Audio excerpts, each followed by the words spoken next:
Hello learners, welcome to this video lesson. Today we are going to discuss another important topic of your course. The title of the topic is Equity and Equality in Education. As you know that we are discussing one of your discipline specific core courses of education subject under your BAG program. The code of the course is BESC 131 and title of the course is Education, Concept, Nature and Perspectives. Before starting our discussion, let me to introduce myself.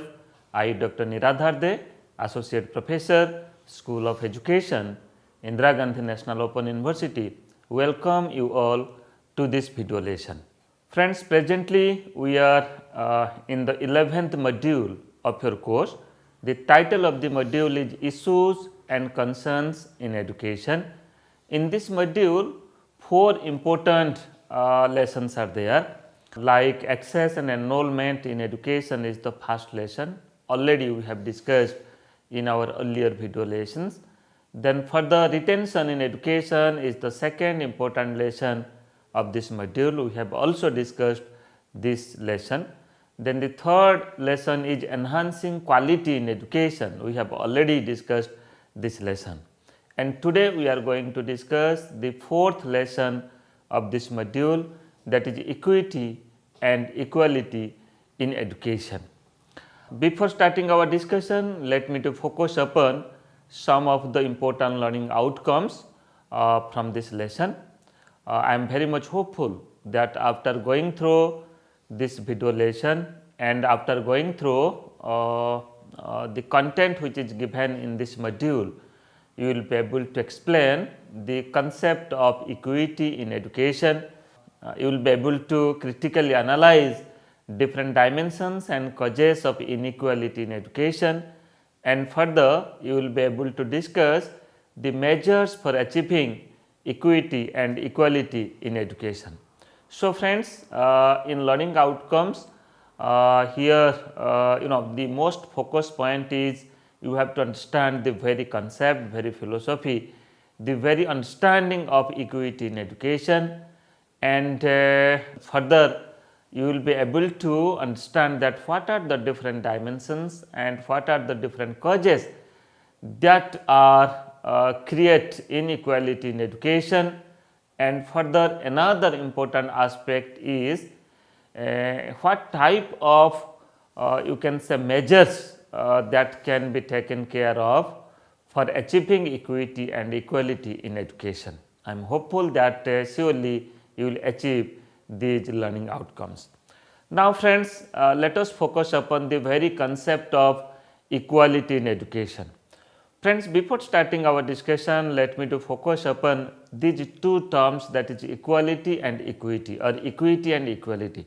Both these terms are the part of our constitution, and somehow you will find that when we understand our educational responsibility, which is in the concurrent list of our constitution, you will find that many a time this has been discussed about achieving equity and equality. So what is the difference between these two terms, these two concepts, equality and equity? Okay, why only achieving equality is not enough?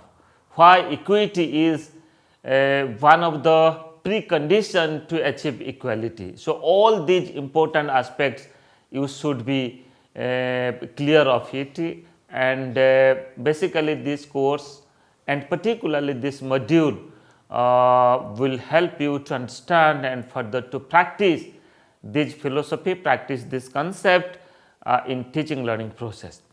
Friends, the very concept of equality in education is, equality in education refers to a state or condition in education in which all individuals or stakeholders of education are given same kind of opportunity or treatment in the education regardless of the differences among them. So try to understand the focus point here, the highlighted point, or the you can say the portion of this definition is same kind of opportunity, okay, to provide same kind of opportunity or treatment to all regardless of the differences among them. So, this is called as the equality. Just like if I will say that all the educational institutions, all the schools that are part of our system, we can say that all educational institutions or the schools are inclusive in nature. That means a similar types of treatment, a similar types of opportunity, a similar types of facilities are provided to every learner in our education system.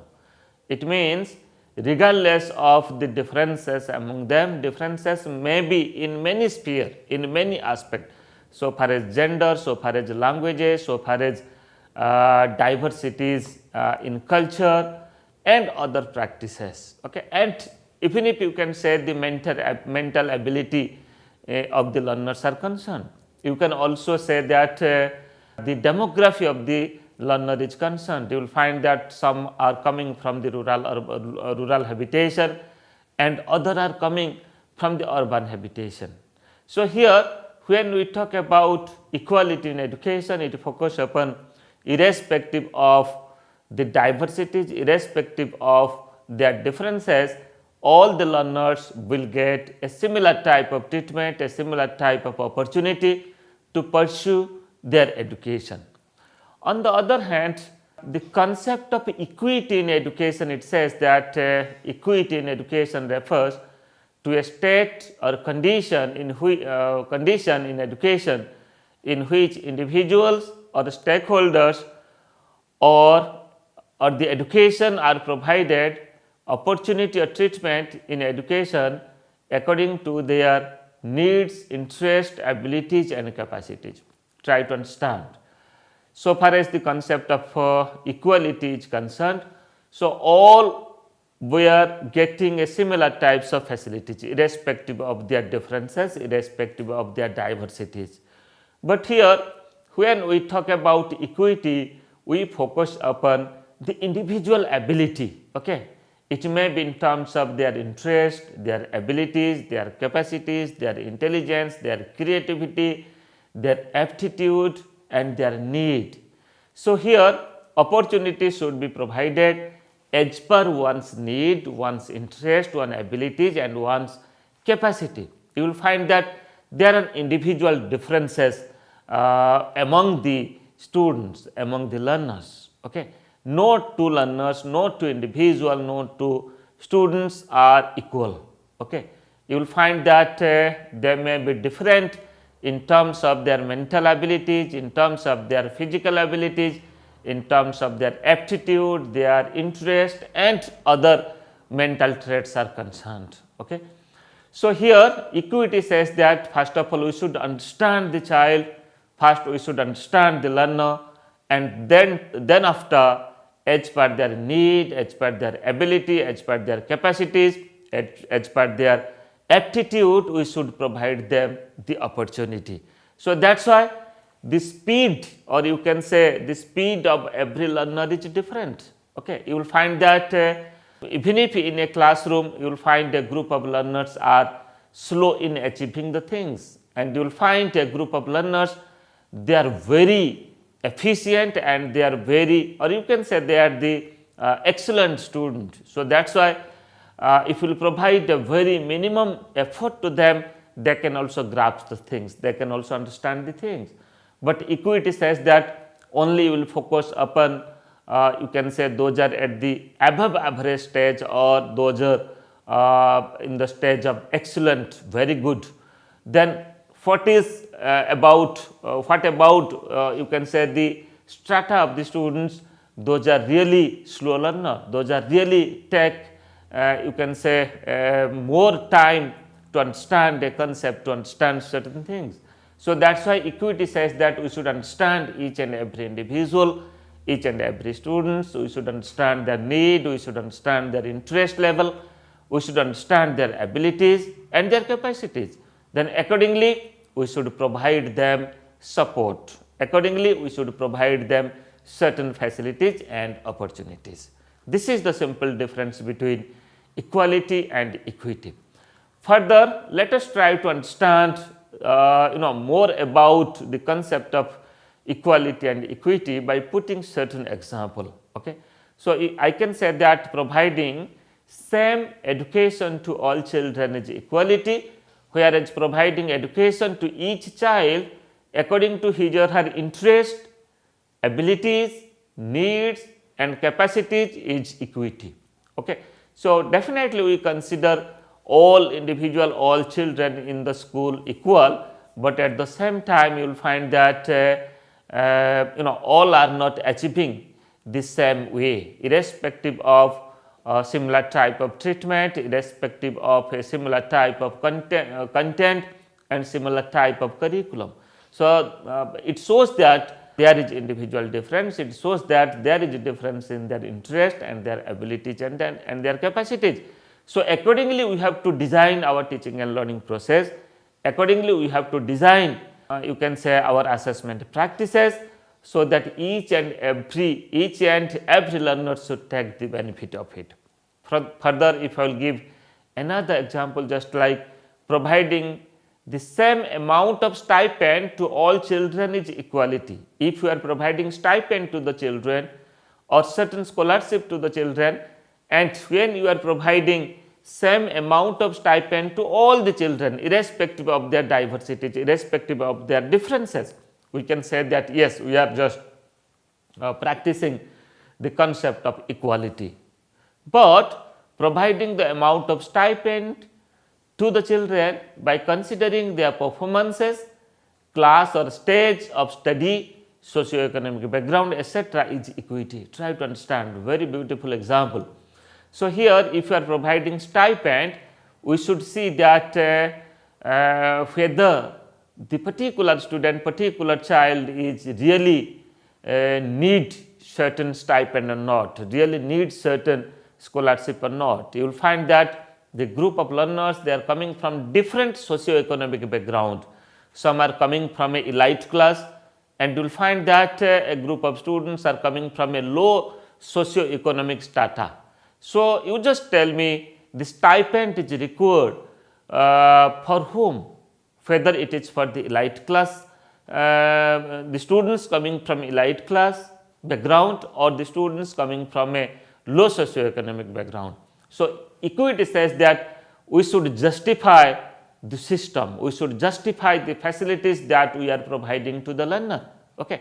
It should be need based.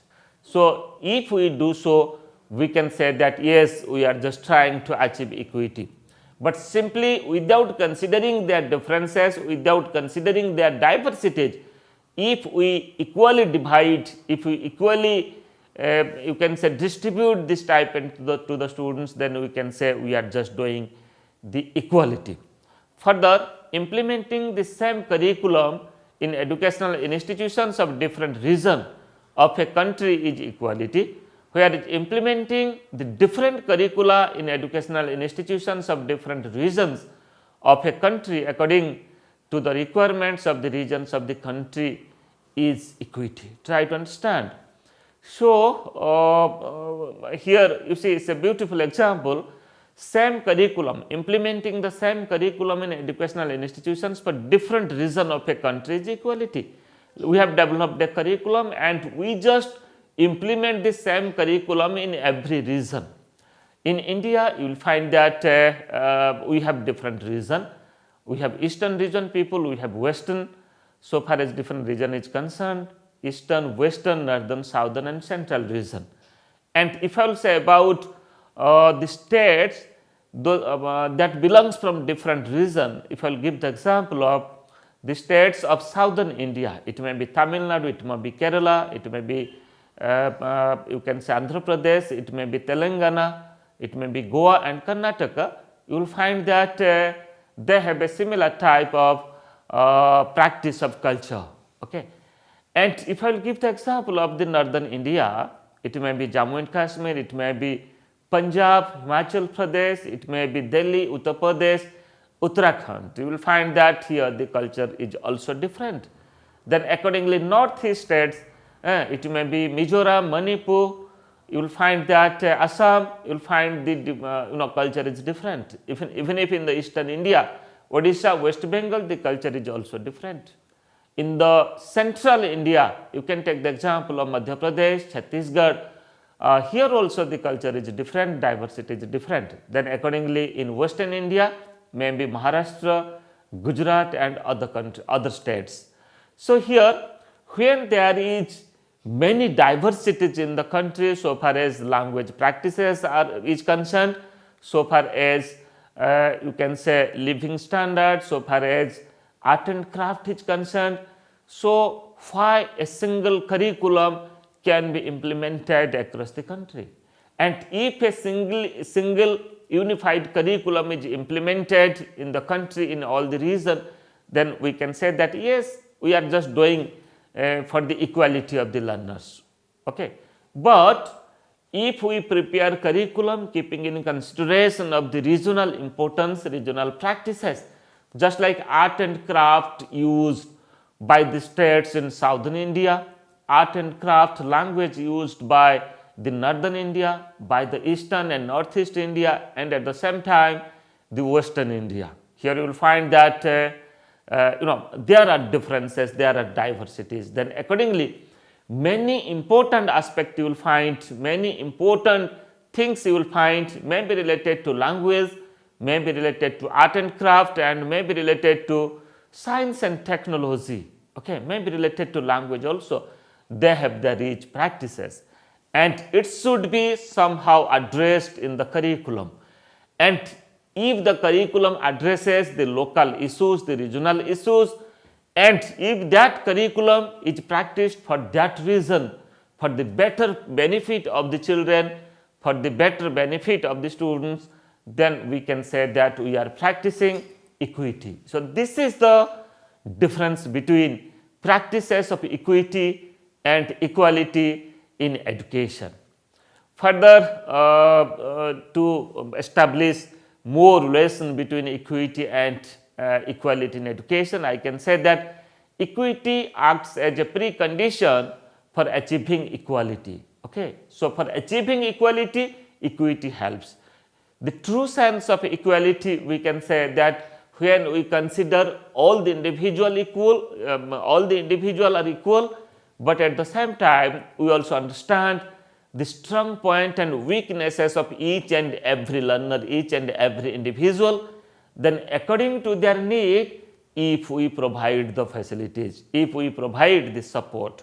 So that's why we can say that equity acts as a precondition for achieving equality.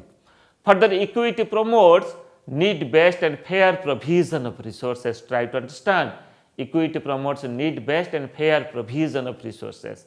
So, to whom we will provide the resources? Okay, the resources that has been developed. So, who will utilize these resources? Whose right is more to use these resources? So, equity satisfies it, because equity understand that who are the learners who really needs such resources, and we have to provide these resources to that group of learners first. Further, we can say equity helps in achieving equality. Then promote equality is to provide equal opportunity to all, not only in access but also in condition for success. This is as per National Policy on Education 1986. It says that equal opportunity is not all about only access. If we provide access to them, it is not enough. Okay, it is not simply equality. Rather, we can say success. We have to analyze the success. We have to see that whether we have adopted the right process for that or not, whether we have adopted or whether the learners are getting success from the system or not. Further, now let us focus upon some of the aspect of equalization in education. Just like first we have to provide the provision, that's called as access or provision is one of the aspect for achieving equality or achieving equity also. Our first concern is to provide them the access. Okay. and provision. Further enrollment or admission, simply we will focus upon enrollment or further we will focus upon admission. Then process or operation. So, we have developed a process, but we have to vigilant about the operation, vigilant about the practices of the process. Further outcome or result, what is the outcome, and accordingly whether the result are coming or not. So, these are the important aspects so far as equalization of educational opportunity is concerned. Further, now let us focus upon some of the dimensions and causes of inequality in education. First of all, the important dimension and causes of inequality is socially disparities. Friends, in the society you will find that though we have many diversities, we consider that all these diversities are our concern, but still then you will find that in the society there is differences in gender, differences in races, differences in caste. So, such type of socially disparities really create inequality in education. This is one of the causes. And further, gender disparity also we do even if in our day to day living in the community, in the society, even if in our family also, you must have observed, you must have experienced. I am not saying that all the families are doing this, but many a time because of the stereotype type of living and understanding one's life, and because of traditional approach of living, many a time you will find that we face gender disparity, okay, difference between male child and female child, difference between boys and girls. Many a time you will find that the boys are getting enough opportunity for their education and for getting other resources, but the girl child is deprived, the girl child is not getting all such resources and all such facilities even if in the same family. Okay. So, that is why gender disparity is also another cause, is also another dimension for inequality in education, and for the difference in physical and mental abilities.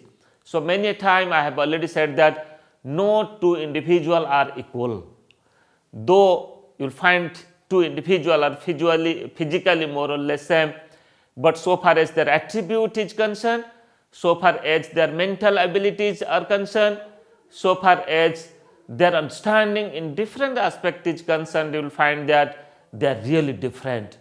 So, these physical differences, these mental differences in their abilities also create inequalities. It is also another cause of inequality in education. For the differences in home environment, I have already said that in home environment you will find that there is difference in practices among boys and girls. The other dimensions and causes of inequality in education is standard of institutions. If our institution is not maintaining a proper standard, if our institution is failed to provide quality infrastructure at the same time, quality facilities to the learners, then you will find that the definite outcome from the system we are not getting. Okay. So, the standard of institution is also another cause that creates inequality in education. Then further, poverty of the community, poverty of the parents are also another important aspect. Because of their low profile so far as socioeconomic background is concerned, because of their poverty is concerned, they are unable to provide proper educational guidance, proper educational facilities, proper educational resources to their children. So, there creates a type of inequality in education. And for the regional imbalance, I have already said that we have definite practice, we have certain specific practice so far as our region is concerned, different region is concerned. Okay. So, if you will not provide proper care to maintaining a balance of the region, balance among the region, then that will create inequality in education. one region may flourish like anything and other region may not flourish, may not develop. And further awareness of the parents, awareness of the family members, awareness of the community and society is also another important cause and dimension for that create inequality in education.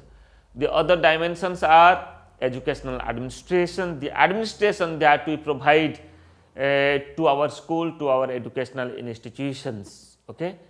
So, many a time if our administration is very proactive and if our educational administration is able to handle the issues, able to you can say create infrastructure for the learners and able to do the things in time, then definitely you can say that that may help to achieve equality in education. Otherwise, lacuna in educational administration simply creates inequality in education.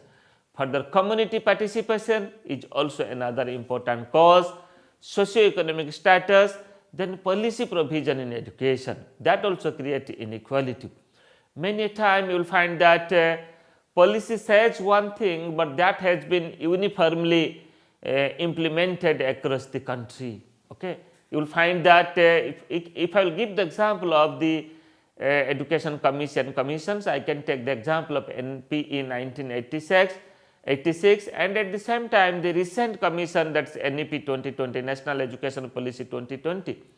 So, here there is a provision, there is the recommendation of the policy, but whether these recommendations are implementing wholeheartedly, implementing in its toto, and whether these implementations, these recommendations are implemented uniformly or you can say in a same way across the country, across the region. So, many a time you will find that this has not been implemented equally. So, that is why it also creates inequality in education. Friends, now let us focus upon very quickly of certain measures for achieving equity and equality in education. What measures we should take for achieving equity and equality in education. First of all, providing education to all people of the society in accordance with the need, interest and capacities. First of all, we should identify the particular skills and competencies, aptitude and interest that are with the learner, with the individual learner. Then accordingly, we have to provide them certain provision for continuing their education. Further, promoting universal and or compulsory education up to a certain level of education, that is for example up to elementary level or secondary level or any other level of education. Try to understand here, provide education or provide compulsory education up to a certain level of education. Let me to say, as per Right to Education Act, RT Act 2009, now state is providing compulsory, free and compulsory education to all the children within the age group of 6 to 14. Okay. Now, it is the fundamental right that has been included in the Article 21A of Indian Constitution. Okay. So, here compulsory education is up to class 8th. So, this can be further considered for the secondary level, that means for class 9th and 10th, and also for other level of education like senior secondary level education, also class 9th, class 11th and class 12th. Further, providing compensatory education for them who could not attend a particular target level of education in an appropriate age for it. So, try to understand compensatory education. If the students are not achieve adequate skills and competencies in a particular age, so certain compensatory education should be provided to them. Then other measures for achieving equity and equality in education are just like implementing Right to Education Act 2009 in its true sense, special provision in education like reservation in education, scholarship, stipend in education, etc. for weaker section of the society like scheduled caste, scheduled tribe, other backward classes, economically weaker section, minority communities, women, persons with disability, etc. Okay. So, here if you will provide them certain more provision, certain special provision, they may come to the mainstream of the society, and in a real sense we can say that yes, we have achieved equality, otherwise not. For the special provision in education for children belonging to disadvantaged areas like slum areas, remote rural areas, then rough hills, delta areas, jungle areas, then rough mountains, etc. So, here the children coming from these areas, we can say that these are the disadvantaged areas. So, that is why special provision should be provided to them. Other measures for achieving equity and equality in education are promoting a core or common framework of education for the people of the whole country. So, a common framework of education should be developed. Further, adopting a fair and impartial policy in admission as well as treatment in all the educational institutions should be practiced. Then, establishing many alternative institutions to formal education institutions like non-formal education system, corresponding education institutions, blended learning, open learning should be established. So, many a time this is not simply possible to teach all the learners, to teach all the students by using only a single mode, that is conventional method of teaching or face-to-face method of mode of teaching. For them, many a time you will find that you can say a substantial group of people are engaged in different types of world of work. So, for them what alternative systems should be practiced, so that they will also get opportunity to enhance their skills and competencies. Other different aspects, important aspects are just like parental awareness is required, individualized instruction should be given, then administrative system of the education should be very liberal and very proactive. Friends, now let us recapitulate that today what we have discussed. We started our discussion to understand the concept of equality. Further, we tried to understand the concept of equity. Then we established a type of relation and difference between these two concepts, that is equality and equity. And we also discussed about the important components, the important dimensions and the important causes of creating inequality in education. And further, we have also discussed that what are the effective measures that we are supposed to adopt for minimizing inequality and for achieving equity and equality in education. We have also discussed that how equity is the precondition for achieving equality. After going through this lesson, I am just here focusing upon some of the important questions, and I am very much hopeful that you are able to answer these questions, just like define the concept of equity and equality in education, discuss aspects of equalization in education, then further analyze the dimensions and causes of inequality in education, and discuss the measures for achieving equity and equality in education. I am hopeful that definitely you are able to write the answer of this question. In our next lesson, we will discuss another module of your course. Thank you.